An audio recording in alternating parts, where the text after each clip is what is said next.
Hello everyone, मैं हूं आपका मौसर और आज हम डिस्कस करने वाले हैं वेव। ठीक है, तो बच्चों तुम लोगों ने वेव वर्ड तो हमेशा सुना ही होगा। Water waves we have wave on a string, रस्सी के ऊपर एक wave, light waves, sound waves. तो आज एक मॉडल, वर्किंग मॉडल की हेल्प से समझते हैं कि वेव कैसे डेवलप होती हैं, कैसे ट्रांसपोर्ट होती हैं, मतलब प्रोपगेट करती हैं, और साथ ही साथ इनकी डिफरेंट टर्मिनोलॉजीज भी हम बात करेंगे। ठीक है, तो चलो फटाफट एक वर्किंग मॉडल के हेल्प से समझते हैं कि हम वेव को कैसे डेवलप कर सकते हैं। बच्चों, अगर तुमने नोटिस किया हो कि हम एक वेव को रस्सी पे भी कर सकते हैं। जिम वगैरह में होता है ना, रस्सी को पकड़ के खींचा और उसको एक पार्टिकल को हमने क्या कराया, ऑसिलेट, यानी एक पार्टिकल को ऊपर नीचे मोशन कराया। जैसे फॉर एग्जाम्पल ग्रीन वाला पार्टिकल, ठीक है, अगर मैं इसको ऊपर नीचे क्या कराता हूं, मोशन कराता हूं, तो इसका मतलब क्लास उस केस में यहां रस्सी पे क्या डेवलप होने वाली है, एक वेव डेवलप होने वाली है। ठीक है, तो एक चीज हमें वो समझनी है कि कैसे रस्सी पे वेव बनती है। उसी तरीके से अगर हम एक तालाब की बात करें, पॉन्ड की बात करें, तालाब में अगर हम पत्थर फेंकते हैं तो उसमें भी वाटर वेव्स बनती हैं। तो वहां पर भी हमें एक डिस्टर्बेंस देना होता है। We have to throw the stone in the water, है ना। तो इस चीज को समझते हैं कैसे डिस्टर्बेंस एक वेव को डेवलप करता है। तो यहां पर देखो, यहां पर ये जो अरेंजमेंट दे रखा है ये एक ऑसिलेटर है। ऑसिलेटर क्या, तुम तो सिंपल समझो एक डिस्टर्बेंस है। हमारे पास क्या दे रखा है, एक डिस्टर्बेंस, जैसे तालाब में पत्थर फेंका, ठीक है, और उसके बाद ये एक रस्सी दे रखी है। इस रस्सी के पार्टिकल्स हैं, कुछ को हमने ग्रीन मार्क कर रखा है, कुछ को हमने रेड मार्क कर रखा है। ठीक है, अब हम यहां पर एक वेव को डेवलप करेंगे इस रस्सी के ऊपर। तो हम क्या करेंगे, सामने से एक रस्सी बंधी हुई है और उसके ये ग्रीन वाले पार्टिकल को ऑसिलेट कराएंगे, ऊपर नीचे मूव कराएंगे। तो हम देखते हैं कैसे इस पे एक रस्सी पे वेव डेवलप होती है। चलो बच्चों, लेट्स सी। देखो, अब जैसे ही ये वाला पार्टिकल, ग्रीन वाला, ऊपर नीचे मूव करता है तो तुम नोटिस करो यहां रस्सी पे क्या डेवलप होती है बच्चों, एक वेव डेवलप होती है ना। तो यानी जैसे ही हमने ग्रीन वाले पार्टिकल को ऊपर नीचे मूव कराया तो क्लास बच्चों रस्सी पे क्या बनी है, एक हमारे पास वेव बनी। ठीक है, अब हमें इस वेव को थोड़ा डिटेल में पढ़ना है, कैसे ये वेव डेवलप हो रही है, इसके डिफरेंट टर्मिनोलॉजीज। अब क्लास यहां पर अगर मैं इसको थोड़ा स्लो मोशन में ले आऊं तो तुम देख सकते हो ग्रीन वाला पार्टिकल इस मीन पोजीशन के अबाउट ऊपर और नीचे मूव कर रहा है ना। तो वो इफेक्ट इस रस्सी के हर पार्टिकल को ट्रांसफर हो रहा है। इसके बराबर वाला पार्टिकल भी सेम वही चीज कर रहा है, और ऐसे करते करते हर पार्टिकल कैसे मूव कर रहा है, ऊपर और नीचे। लेकिन इस प्रोसेस में अगर तुम ध्यान से देखो तो वेव रुकी भी नहीं है। रस्सी पे जो वेव डेवलप हुई है वो आगे की तरफ ट्रांसफर हो रही है, आगे की तरफ मूव कर रही है ना। तो अगर मैं इसको एक मिनट के लिए यहां स्टॉप करूं और अगर हम देखें तो यहां से हमने इसको रस्सी के एक पार्टिकल को डिस्टरबेंस दिया। ये disturbance particle by particle transfer हुआ और उसकी वजह से हर पार्टिकल कैसे मूव करने लगा, ऊपर नीचे। यहां का मीडियम का हर पार्टिकल कैसे मूव करने लगा, ऊपर नीचे, जिसकी वजह से रस्सी पे एक वेव डेवलप हुई और जो वेव किधर ट्रांसफर हुई, हमारी आगे की तरफ। किधर गई बच्चों, आगे की तरफ। ठीक है, तो इस वेव के ट्रांसफर को ही हम वेव मोशन बोलते हैं। एक्चुअली में वेव अपने साथ एनर्जी लेकर जा रही है। क्या लेकर जा रही है, एनर्जी लेकर जा रही है। तो यानी वेव क्या करती है, एनर्जी को ट्रांसपोर्ट करती है एक जगह से दूसरी जगह। वो एनर्जी को लेकर जाती है फॉरवर्ड डायरेक्शन में, एक जगह से दूसरी जगह। ठीक है, लेकिन एक बहुत ही काम की बात यहां तुम्हें नोट करनी है, मीडियम के पार्टिकल आगे की तरफ नहीं जा रहे। यहां पर कोई भी मीडियम का पार्टिकल आगे की तरफ मूव नहीं कर रहा है। मीडियम के पार्टिकल तो सर कैसे मूव कर रहे हैं, वो ऊपर नीचे मूव कर रहे हैं। ठीक है, तो जब मीडियम के सारे पार्टिकल्स ऊपर नीचे मूव कर रहे हैं तब उस कंडीशन में वेव हमारी किधर जा रही है, आगे की तरफ। तो अगर हम इन चीज को समझें तो यहां पर हमने वेव के एक पार्टिकल को डिस्टरबेंस दिया, वो डिस्टरबेंस सारे पार्टिकल को ट्रांसफर हुआ, ये एनर्जी आगे की तरफ मूव करी और इसी एनर्जी के ट्रांसफर को हमने बोला वेव मोशन। बच्चों क्या नाम दिया हम लोगों ने इसको, wave motion.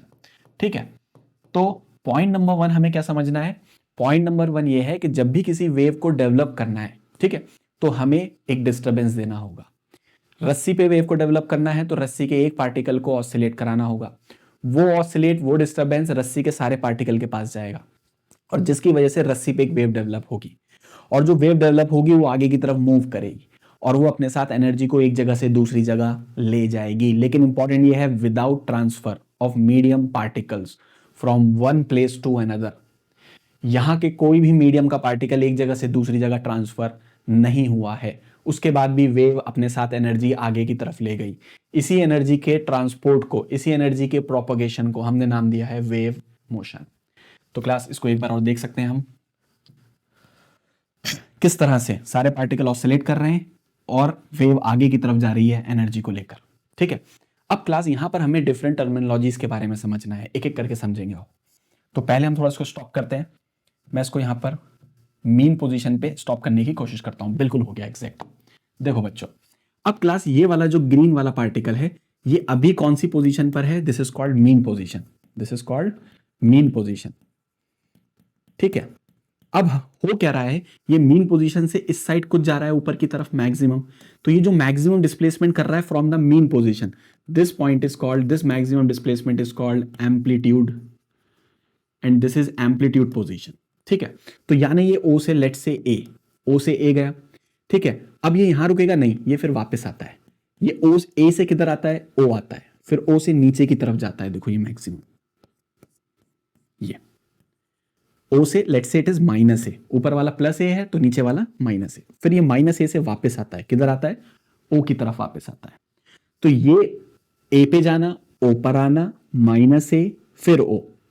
This complete makes one cycle on the wave. Wave इतनी कंप्लीट हो जाती है ऐसा करने पर। ठीक है, ये बहुत इंपॉर्टेंट है। देखो ये वेव इतनी कंप्लीट होती है। कब कंप्लीट होती है? जब ये एक साइकिल पूरी करता है।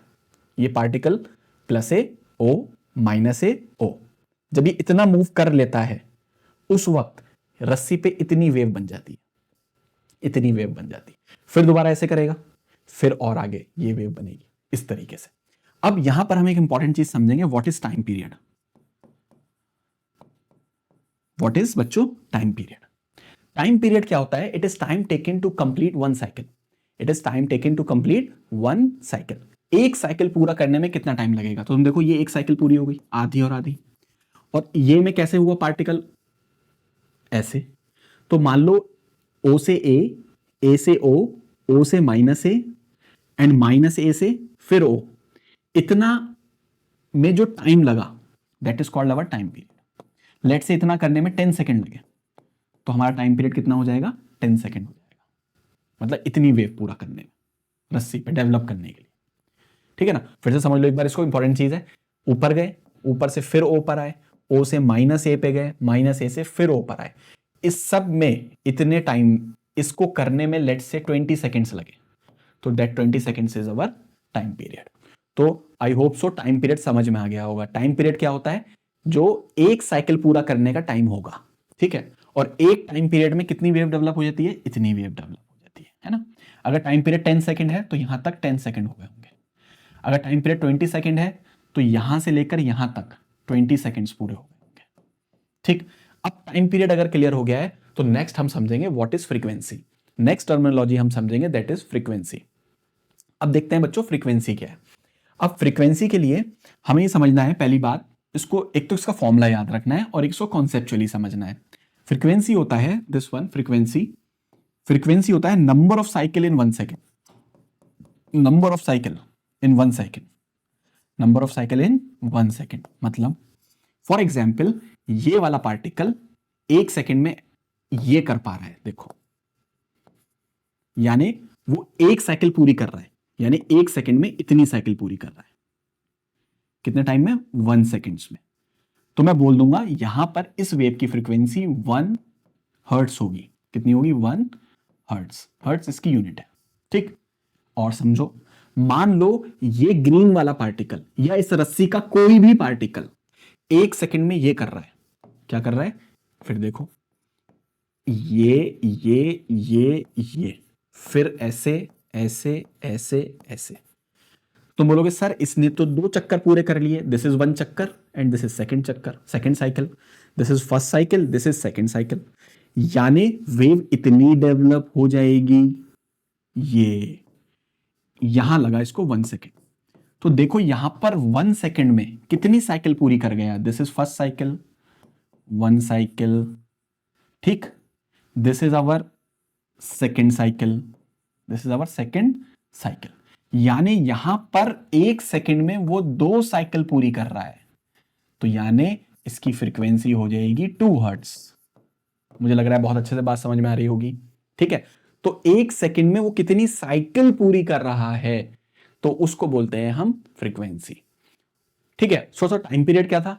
टाइम पीरियड एक साइकिल पूरी करने में कितना टाइम लग रहा है, एक साइकिल पूरी करने में कितना टाइम लग रहा है, that is called time period. और इसको समझते हैं क्योंकि इस पर सवाल आते हैं। हो सकता है इस तरह का वेव फॉर्म बना आ जाए और सवाल पूछ ले। फॉर एग्जाम्पल यहां से यहां तक ये एक साइकिल पूरी हो गई और इसका टाइम दे रखा है 10 सेकेंड्स। यहां पे टाइम दे रखा है 10 सेकेंड, तो इसका मतलब इसका टाइम पीरियड बच्चों 10 सेकेंड होगा। इसका टाइम पीरियड कितना होगा? That is capital T which is 10 seconds. तो इसका टाइम पीरियड बच्चों कितना होगा? 10 सेकेंड्स होगा। फ्रीक्वेंसी नहीं है ये, टाइम पीरियड आ गया। सर बहुत बढ़िया।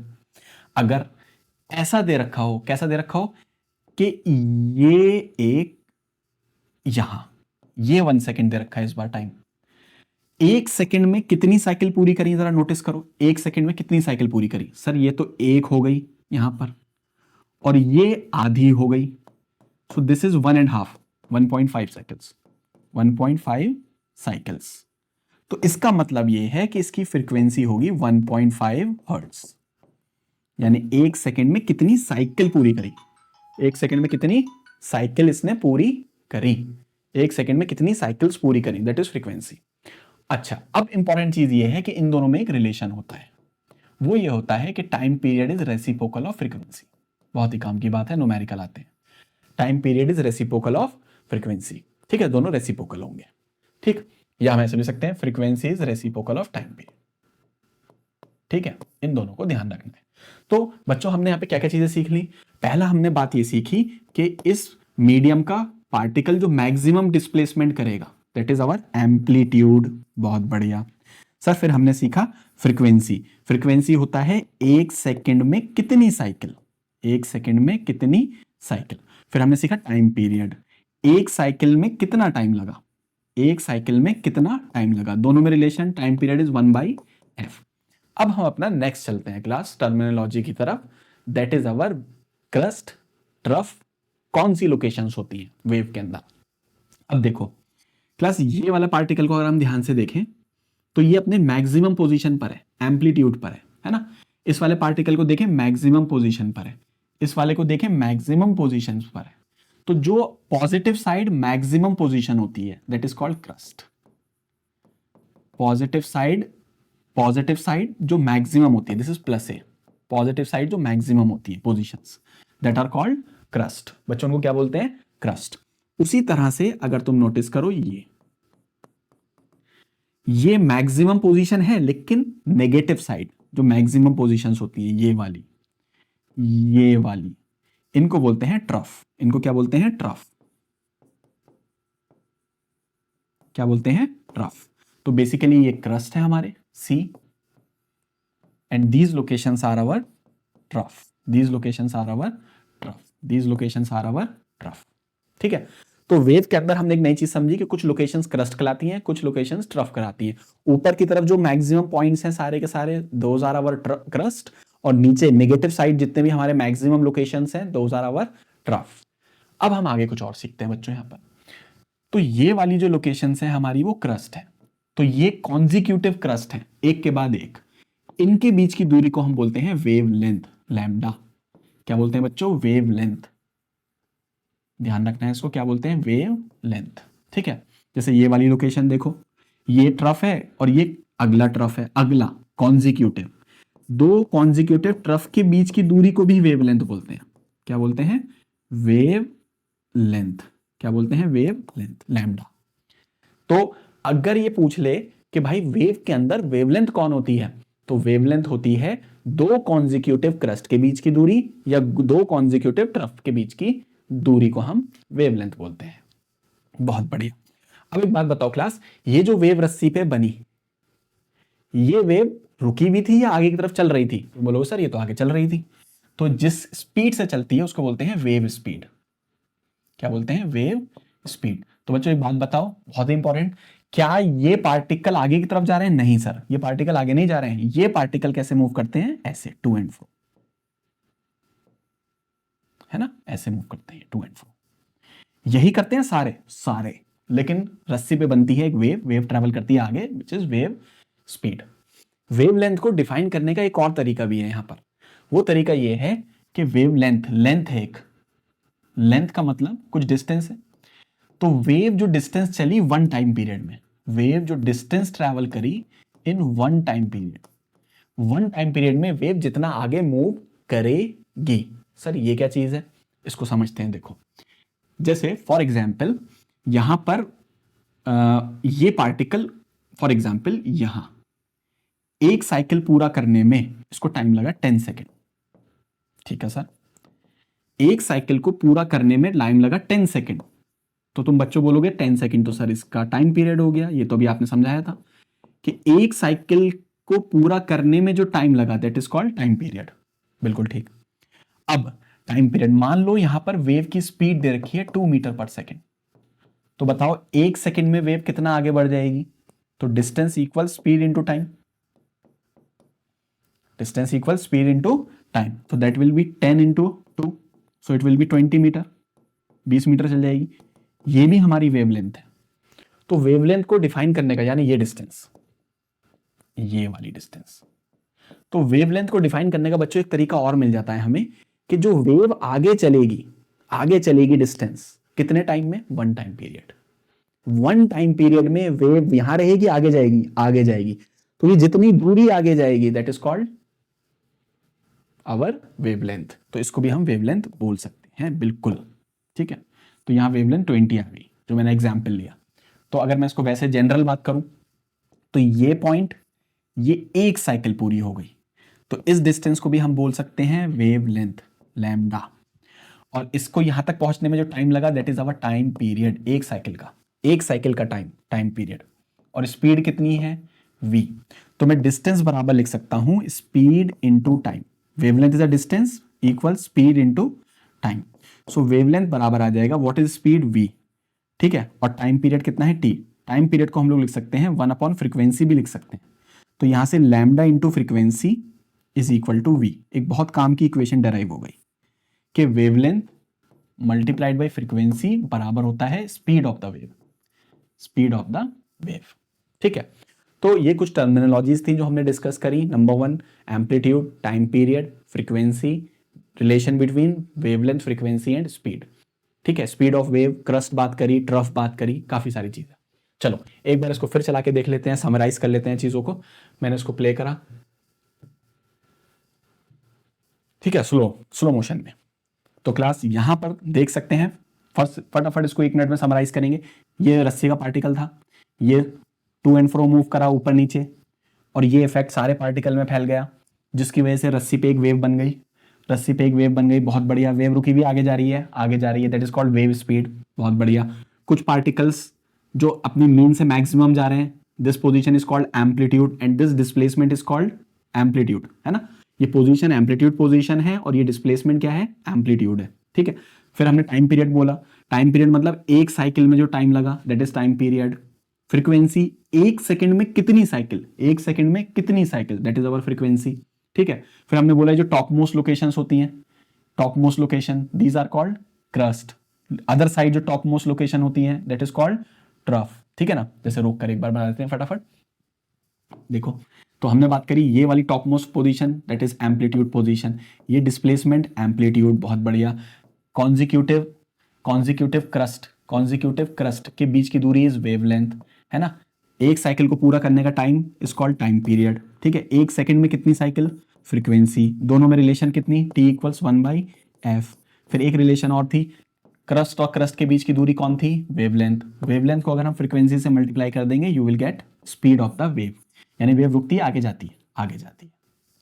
तो यहां हमने काफी अच्छे से देखा कि कैसे वेव डेवलप होती है, और डेवलप होने के साथ साथ उसमें डिफरेंट टर्मिनोलॉजीज के बारे में भी हमने बच्चों बात करी, ठीक है। तो आई होप सो यहाँ पर अच्छे से बात समझ में आई होगी कैसे एक वेव डेवलप होती है, फिर वो कैसे एनर्जी को एक जगह से दूसरी जगह ट्रैवल करके ले जाती है, जबकि मीडियम पार्टिकल एक जगह से दूसरी जगह ट्रैवल नहीं होते। होप सो टर्मिनोलॉजीज अच्छे से समझ में आई होंगी, और इसका हम बहुत ही अच्छे से डिटेल्ड वीडियो लेकर आएंगे। अभी तो जस्ट एक एनिमेशन की हेल्प से ओवरव्यू था कि वेव्स आखिर डेवलप होती कैसे हैं।